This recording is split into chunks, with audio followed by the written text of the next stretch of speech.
Welcome back, kabayan. I'm Rico, Carl. I'm Cecile. and we are the Global Pinoy Podcast, where great stories make great success, where we celebrate the inspiring journeys of Filipinos in Singapore and around the world. Here we talk about great success and lessons in life to motivate and inspire Pinoys all over the globe.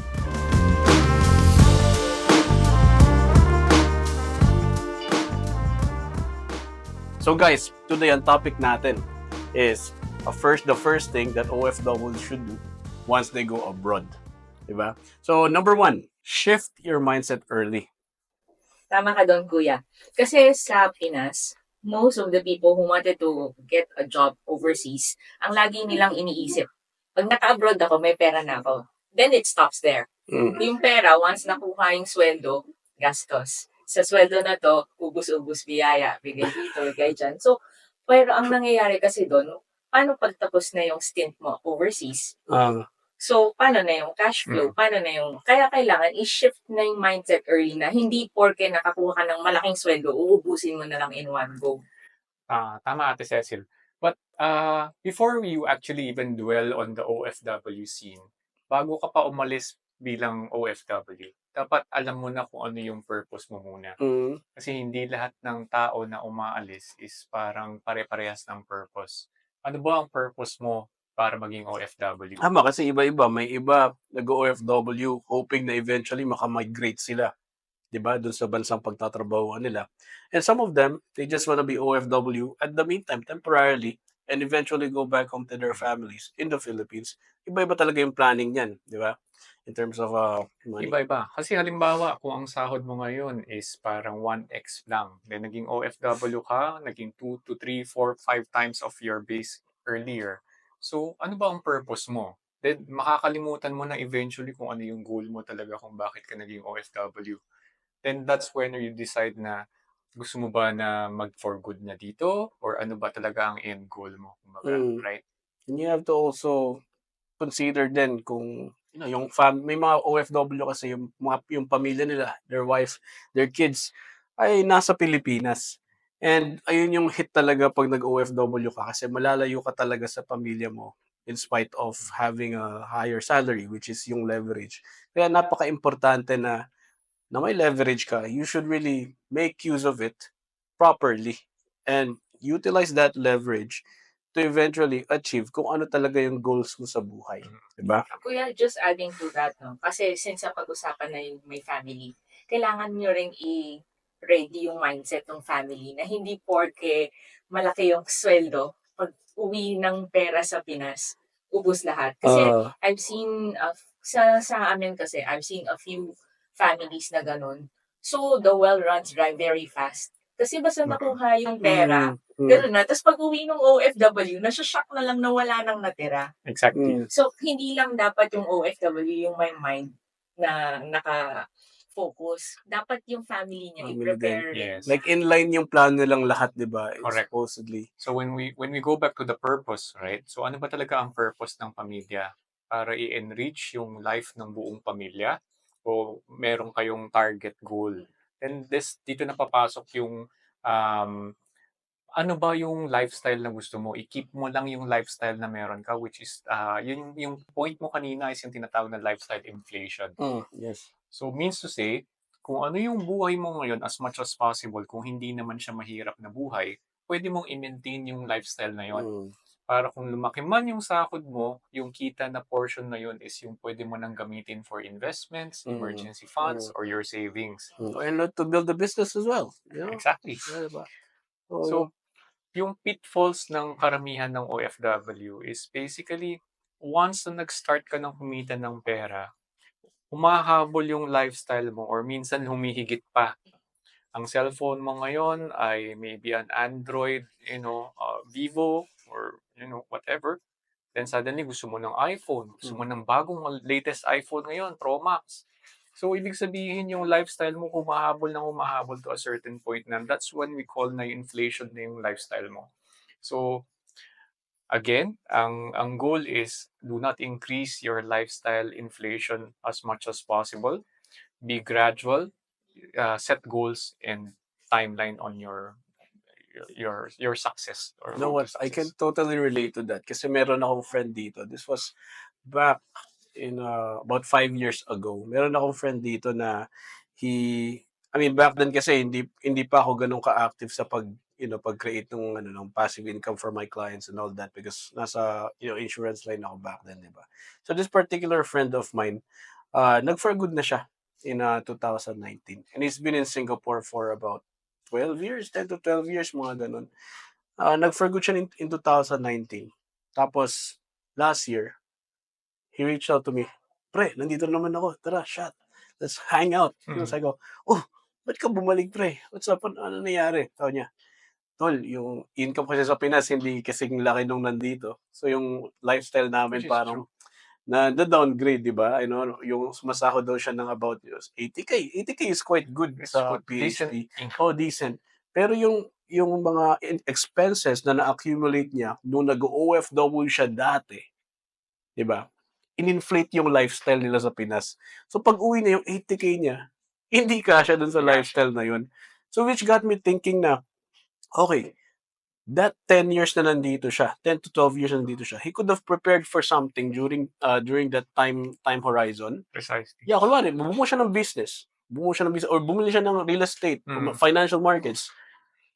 At the end of that 10 years, kung meron siyang business na dumadagdag sa income niya sa Pinas, then he wouldn't have had to come back here in Singapore para mag-OFW ulit. Which Yeah. is the second point that we Yes. want to try to make, which is set a financial foundation first. Correct. Oh yes, very very important, Mm. financial foundation. But yeah, what do you say about what's your definition of financial foundation? To me is simple lang. Parang kung hindi malaki ang sahod mo, kailangan mo ng baseline na sasalo sa'yo, which is an insurance, basically. So, some people may disagree that an insurance is basically a need, or some actually say that it's actually an expense. But to me, my view is basically, like I said, kung maliit pa ang reserve money mo or naitatabi mong pera, napakahalaga ng insurance. Kasi kung sakaling may mangyari sa'yo, wala kang paghuhugutan ng pera or maliit pa yung paghuhugutan mo ng pera. And as we know, an accident or an emergency is always unpredictable. So, being an OFW, your first goal should be to build your emergency fund. So, the emergency fund is basically a certain portion of your fund that you should not touch, and it's actually used for emergency purposes only. So, means to say, kung meron kang gustong bilhin, hindi mo dapat kinukuha dun sa Emergency portion fund, ng yes, fund yes. na yun. Oh. So, napakahalaga nun. Kasi kung wala kang emergency fund and may nangyari sa'yo o sa pamilya mo, back home, right? Saan ka kukuha ng pera? Kung wala kang emergency fund, kukuha ka sa savings mo. Minsan uutang ka pa sa mga friends mo. Utang ka. So, that's the painful part. So, that's one of the most common pitfalls for a lot of OFWs, basically. So, in order for you to safeguard your investments, savings, build up an emergency fund first. If you don't have money, get an insurance. A term insurance is just how much, kuya? Parang 50. as low as $50. Yeah, at 30 years old. 20 something meron. Yes. Oh, 20 something. So again, I mean, I guess a financial advisor would explain it better, but definitely, it's actually more advantageous to have basically an insurance. In your opinion, Kuya, how many % of your salary should you set up for your emergency funds? Kung binubuild mo To siya. start, kuya, to be comfortable, you can go with as little as 5%. 5%? So then slowly you can gradually build to the lifestyle of a PR or Singapore citizen, which maybe we can go and discuss about later. But a safe assumption would be around 10 to 20% of your salary goes to emergency fund until such time that you can build 3 to 4 months of your salary. Then I think that's a good benchmark. Paano kung sabihin ni Mrs. ang konti ng nire-remit mong pera sa amin? Ganon din, kuya, yung mindset na mahirap Kasi gusto mo mag-save eh. Syempre may mga Pilipino na sumahod na ako, nakuha nila. Sabi natin, 5,000 SGD. Alright, that's about 250,000 pesos, diba? 250,000 like that. Sabihin natin, 5,000. Renta dito is about 800, let's say. Ngayon, may mga nakikita kasi ako ganun. Na ang ginagawa nila, they leave about $500 dito sa Singapore for their allowance. Tapos yung the rest, which is about $3,000, alright, nire-remit sa Pinas. What do you think about that? There is this saying always that we say na money is never enough. Mm. Kung pagpapadala ka ngayon ng $1,000, sa ngayon malaki. After 2 to 3 months, sasabihin mo na when they accepted $1,000 as the norm, magiging normal na yung $1,000 sa kanila. Kung dating 500 yun, yung 1,000 yung naging normal. So, that is also coincides with the lifestyle inflation. So, habang papadala ka ng $1,000 in 3 months, then nagpadala ka ng $500 ulit. Sabi na, Rico, anong nangyari? Kulang na yung pera. Diba? So, yung dating sobra yung $1,000, naging kulang na. So, this is the part where the family should actually align with the goals of the OFW. Which is tama yung sinabi ni Ate Cecil, di ba? Na kailangan prepared na yung family and they already must have like a set amount na ipapadala sa Pilipinas, di ba, Ate? Which now goes to the third point that we want, which is track your income and expenses. Kasi kailangan alam mo kung magkano yung kailangan mo ipadala, kailangan mong i-save, kailangan mo for emergency. Kasi ang emergency hindi lang naman sa Pinas eh. Kailangan meron ka rin emergency funds dito. Dito rin, yes. 2 household na kasi yung bantay mo eh. 1 for you while you are working here. Tapos 1 sa Pinas. Yung mga kinukwento nyo na halos lahat pinapadala sa Akala ko Pinas. sasabihin mo, Dalawa family sa Pinas o family dito sa Singapore. Kasi importante na you take care of yourself. Pag hindi mo inalagaan yung sarili mo dito, pag nagkasakit ka, paano kang kikita para sa ipapadala mo sa Pinas? Yes. So, kailangan ring alagaan yung sarili. Kaya dalawa dapat yung emergency fund. Tsaka, yung pag-track mo ng expenses mo, dapat meron ding konting para sa'yo. Hindi yung trabaho lang ng trabaho. Kasi, hindi naman tayo well-oiled machine, diba? Kahit mga machine nasisira rin. Yes. Actually, just now we discussed about the extra family. It's a sensitive topic, but it's more about to do with psychology, basically. So, in terms of money, would you believe me that money has more to do, or savings and investments has more to do with psychology than the money itself, basically? Oh, yes. I'm sorry. Yeah. So what I'm trying to say is basically when you actually make money, when you make $500, I make $100, and you make $1,000, but your psychological treatment of money is different. Like, when you think about money as just a tool that actually replenishes every month, right? Then you will not be able to get out of the rat race, and actually your expenses will just keep growing and growing, basically. So, to sum it up, basically, your family should know about your expenses and your income. But again, this is a sensitive topic. Not everyone or all family are open about the expenses and savings that we have. Especially here in Singapore. So you have to make a judgment call whether or not do you need to actually explain in detail about all your income, expenses, or do you need to withhold in order for you to save so that your family lifestyle inflation does not increase? Tsaka kuya, parang feeling ko rin, especially for those with families, right? Yung mga may asawa, kailangan nila talagang pag-usapan sino ba yung mas magaling sa humawak pera. ng pera. Yes, that's true. Kasi may mga families na gano'n eh. Ang nangyayari, mas magaling humawak ng pera yung guy. So, hindi nire-remit lahat. Kagagalit naman yung sa Pinas. Pag niremit naman lahat, walang nangyayari kasi hindi naman marunong mag-manage yung mga nasa Pinas. That's very, very common. That's very, very common na meron akong mga nakikita before na, existing clients na I had to talk to the wife, via Zoom that, Madam, this is what we're doing right now and this is gonna be the outcome if you agree to this. Correct, kuya. Otherwise, mas matagal na malalayo tong si sir. sa inyo. Now, if we do this, like proper financial planning, including yung mga investments, I ask them, may mga business ba kayo sa Pinas? Ano bang ginagawa dyan? Anything else that you're funding aside from your expenses, right? Kung wala naman, then create something here that will then allow sir to be able to go back there. Ngayon, hindi natin ma-achieve yan kapag 80% ng sahod niya pinapadala sa inyo.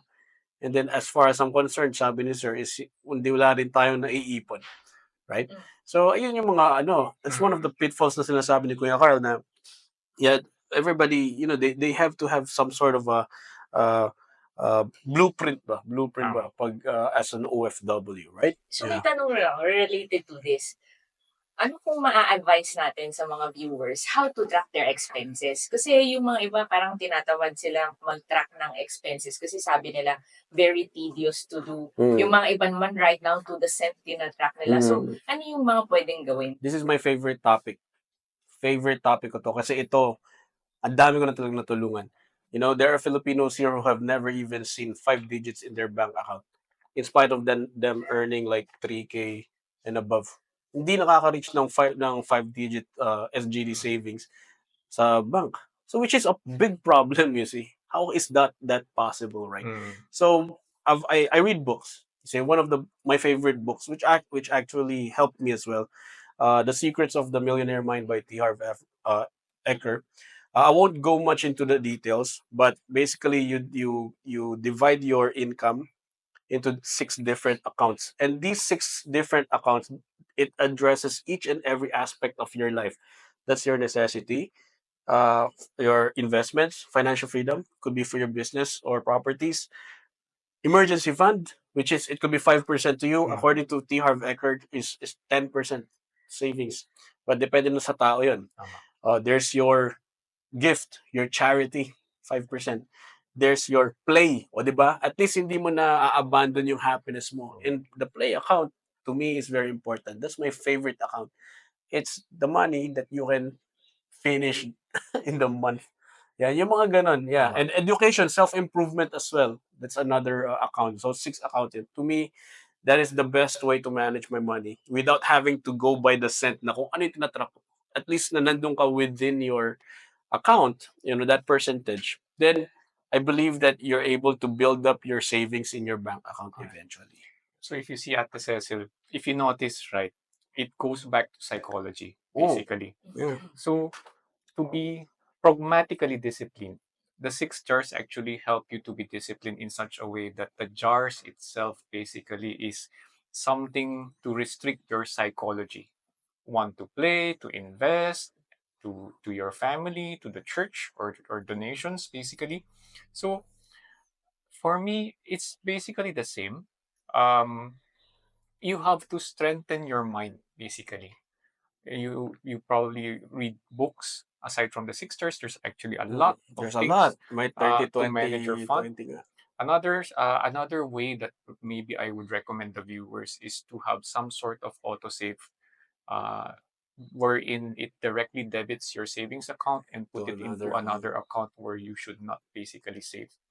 So from then, when that pool actually grows, that you can start to decide whether what to invest or to use that as your retirement. You will just be surprised that after the compounding effect that your nest or your savings would have grown substantially. So that's part of the lazy way to invest. You don't need to think so much, basically. Yeah. So if you are psychologically weak, means to say your temptation is actually great when you receive money. So that is Yeah. probably the best way for you to save. This reminds me of our next topic, which is invest in financial literacy and financial education, business Correct. education in particular. So kanina we were talking about like books, like the Millionaire Mindset, diba?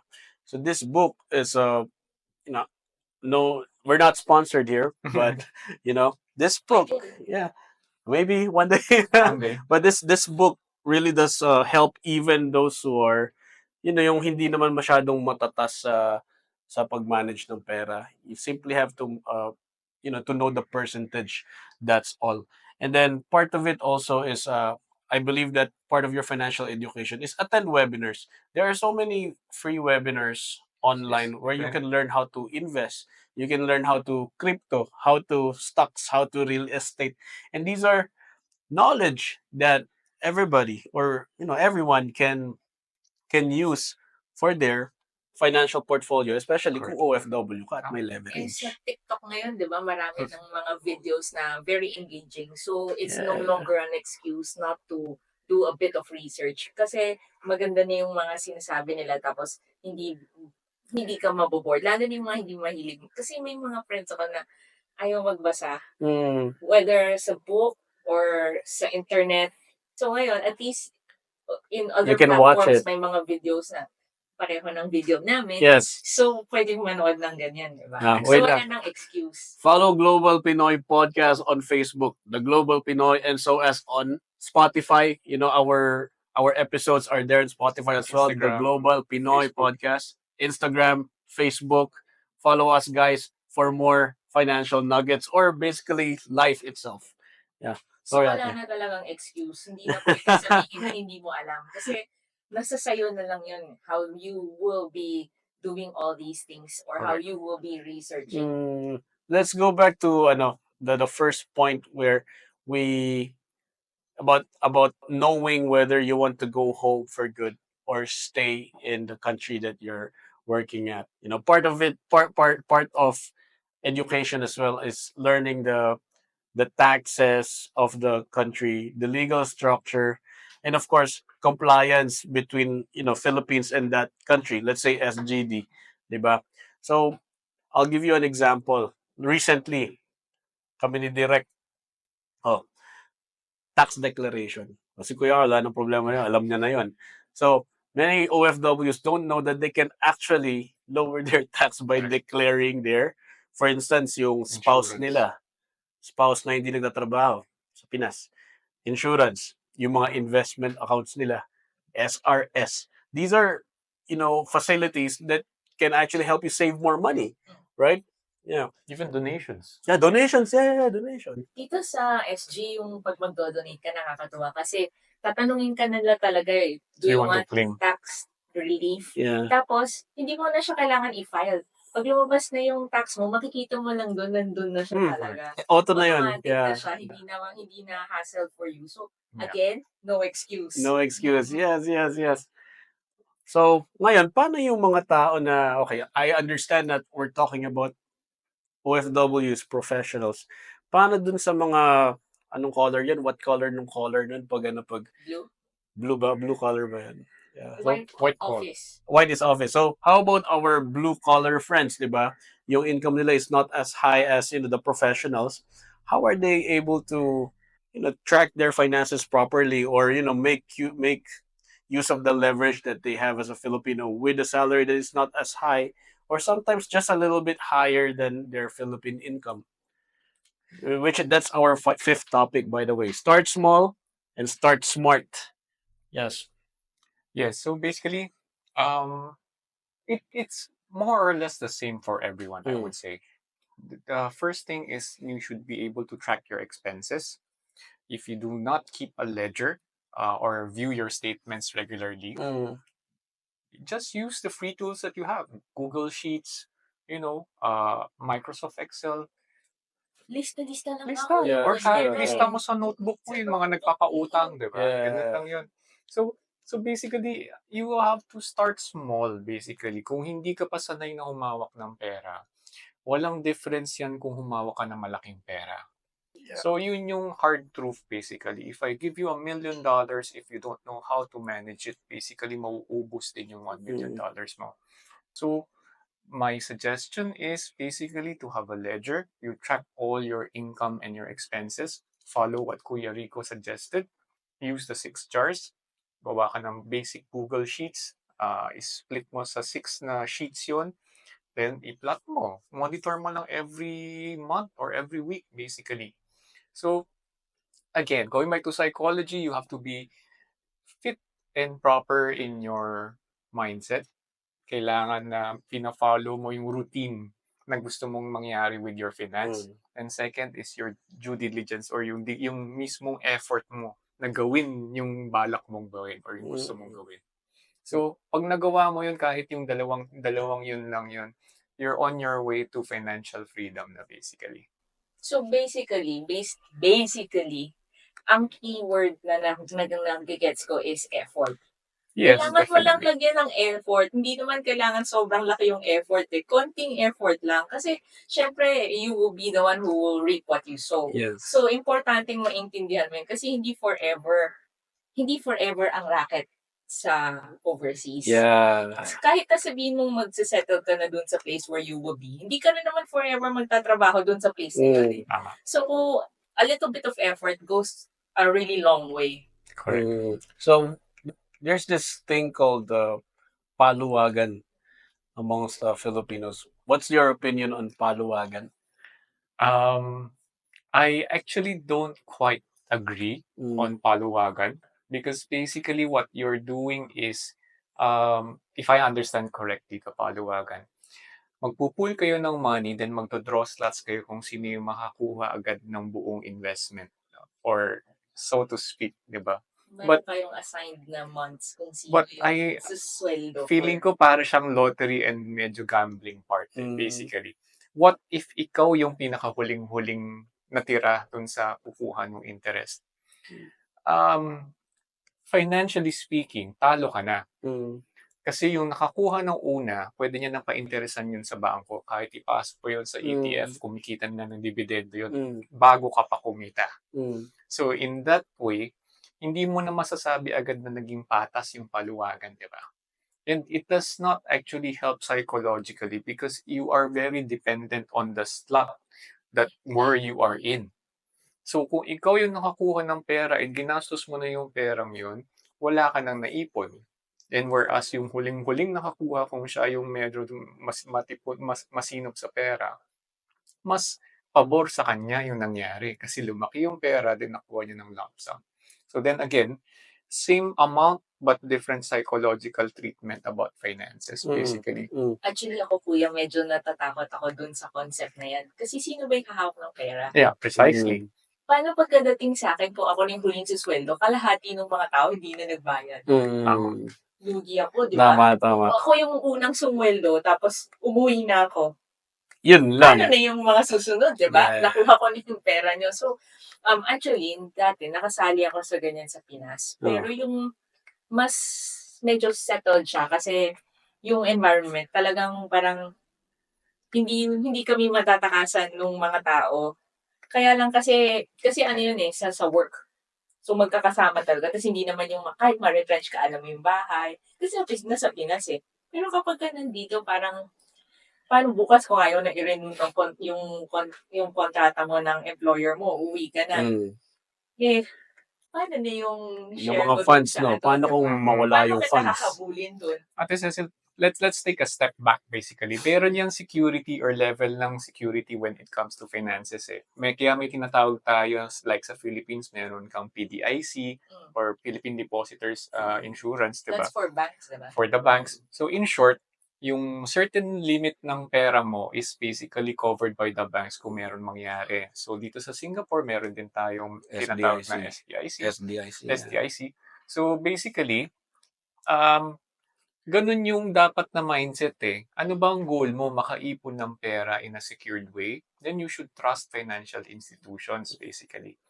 Then the second part is if you want to invest, meron din naman investment vehicles na mas safe ng konti kumpara sa paluwagan. Then the third one actually is like yung Pag-ibig MP2 sa Philippines. So at least yun, nakapangalan na talaga sa'yo, di ba? So maganda rin naman. Right now, roughly around 6% something, 6 including Not bad. this time of recording, which is not bad, diba? Or an ETF, which Kuya Rico is well-versed on. You can get as high as around 10-12% sometimes. Although, of course, it's not fixed. Depende sa management yun. Yeah. So, kailangan ako talaga yung kukontakin nyo para ganun. Marketing. So anyway, Kuya, what kind of business do you think is, kasi sabi sa fifth ano natin is start small, start smart. What are possible business na pwede mong simulan? Again, after you build your emergency fund, which was the first topic that we discussed, You start small based on the number or the percentage of investment that you are comfortable with. Means to say, set ka muna ng fixed amount or a percentage amount of your salary na willing kang i-invest. So, important yung investment horizon mo kasi kumbaga wala ka pang malaking pera para magnegosyo agad-agad. So, ano lang ba ang mga pwede mong pasukin? Halimbawa, for example, if you are earning something like around $3,000 to $4,000, maybe a lot like 20% for investment. So that's what around 80,000 pesos more or less. So 10% real estate, 10% financial correct. markets, mga ganong klase So kung wala ka pang diversification. bahay, I would suggest ito pinaka-importante ito, kung wala ka pang bahay, do not buy the biggest house or your dream house.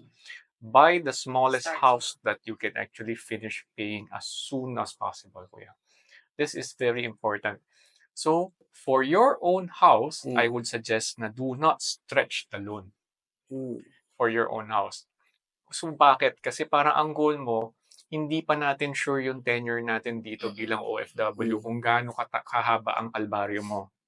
So, kung sasagarin mo or magsasacrifice ka in short na mamumuhunan ka agad, at least in the very worst case, pag natapos mong bayaran yung property mo, your family has a roof under their head. So means to say, kahit may bagyo or wala kayong makain, at least may shelter Secured yung na sila. family mo. So start from there. Once you finish paying for your own home, things would definitely go faster. Bakit? Kasi Wala nang burden. nasanay ka na, kuya, na naguhulog ng ganong amount. And So, after meron ng ka lang obligation mo, wala ka ng bahay na obligasyon and wala ka ng upa na obligasyon. So from there, pabilis na ng pabilis kasi una-una na build mo na yung psychological discipline of paying for something as an investment. So doon na, Tama ka kuya, dyan, kuya. makukuha mo na yung trajectory na mabilis na. Yeah. Money Then, talaga is discipline talaga. Discipline talaga. Yes. Then from there, you started small, then you can venture out into other investment vehicles like probably an ETF, stock market, and whatnot, diba? So medyo pwede ka nang mag-risk ng konti kasi meron ka ng roof under your head for your family, diba? So the next goal is to try to increase in a higher percentage yielding. of income. Higher Yeah, yielding, basically. So, kuya, not everybody has the opportunity to gain such knowledge, diba? So, which brings us to our 6th point. Build networks locally or back home and connect with fellow OFWs who have the same mindset as you do or the kind of mindset that you want to have, diba? So, like, there are so many OFWs, so not just OFWs, there are so many people in Singapore where we can potentially learn something from, especially in the topic of finance, di ba? Do you have any experience about this regarding ano? Kasi sabi ni Yes. ate is, birds with the same feather Flock together. flock together. Okay. Totoo yan, kuya. Kasi parang, ang ano kasi niyan, yung opposite niyan basically, yung negative connotation nung phrase na yun is rule by mob. So you are pressured to do something that you are not comfortable with, but you go along because everyone does it. Bandwagon, basically. Correct. So, kung masasama ka sa mga tropa mong mabibisyo, eventually, ganun na rin yung lifestyle na mapupuntahan mo. So, paubos ang pera mo. Your friends might actually be able to afford that, but for you, it might be actually quite expensive. So, ang masasuggest ko na lang sa kanila niyan is start with your family first. That is your most crucial network, basically. Again, hindi naman sila other people, but it is your network. Then, the next is basically choose people or friends that has the same goal as you, like us, maybe. So, again, yeah, that is the most important part. So, Yes. find To me, people. to me, it's very important talaga kung anong klaseng tao yung makakasama mo. Because, you see, you could be someone who has aspirations in life. You have goals in life. You have, meron kang mission, right? And then, if you were to surround yourself with people who I wouldn't say have a different mission, but rather people who don't have a mission. Diba? If you surround yourself with people who don't have a mission in life, it could be detrimental sa goal mo. Kasi pag pagkasama mo yung mga ganitong tao, they're just gonna influence you or you know, pull you back towards kung nasaang level sila at mas Right. mahihirapan kang ma-achieve yung talagang gusto mong mangyari. Kaya nga, birds of the same feather flock together. Gusto mo ba maging katulad nila? Gusto mo inom ka ng inom every week? Gusto mo ba hindi kayo nag-uusap about business or finance, di ba? But yes, these the people that you surround yourself with is very very important. But we have a few last points to a few more points to talk about, which is ayun nga, to have a home for good plan. Entrepreneurship is the vehicle for many OFWs to eventually go home for good. Do you agree with that, Ate Cecil? Yes, kuya. Kasi pag umuwi ka nang hindi ka naman papasok sa linya na yan. So, babalik ka lang ulit sa rat race, di ba? Yeah. So, kailangan mo ring mag-isip ng why not? You have to Mm-mm. think out of the box. Kasi Mm-mm. eventually, it all depends on your decisions, your mindset, kung anong mangyayari sa'yo after ng stint mo. Mm. To me, you can piece it all together. Eh? OFW, leverage, more money. You have more money to play with. That money, have a plan, create something, build something that will eventually give you the kind of freedom that you want. Because yung money natin, we're not investing, we're not working to get money. We are trying to get what money can give us, Tama. diba? So, our final thoughts actually, guys, okay, let's go to the final thoughts now. Um, to me, what I learned from this discussion is basically, pag OFW ka, and I won't just say OFW, if you are someone who has a salary, you have to be smart about it. You gotta think about your future. Don't just live for the moment, diba? Wag YOLO, you know. Kailangan think about your future, build something, build a legacy, think about your family. What are your thoughts there? For me, again, my thoughts are more about the psychology of money, basically. So, money is not the problem. Having not enough money is not the problem. When you have the right psychology with money, money flows together with you, basically. Mm. So, in order to have more money in the future, you invest in yourself, invest in your mind, strengthen your mind, basically. Avoid temptations and choose the right friends. Kuya Rico. Sa akin naman, it is never too late. So, yung mga bagong OFW pa lang, you have a lot of time in your hands Yes. to do all these things to plan for your future.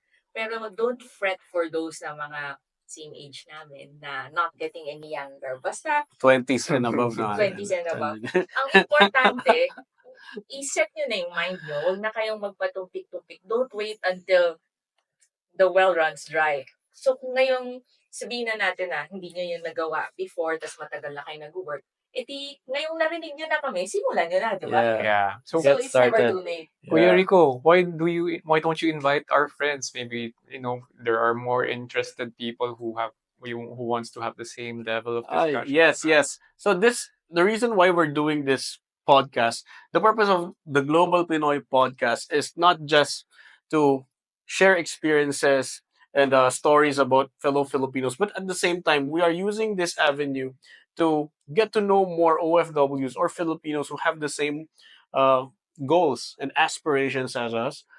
So if you are watching this, to all our viewers, if you are someone who would like to speak with us or, do a podcast with us, share your stories. Kung business owner ka ba dito? Kung what digital creator ka ba? Do you have a interesting story to share?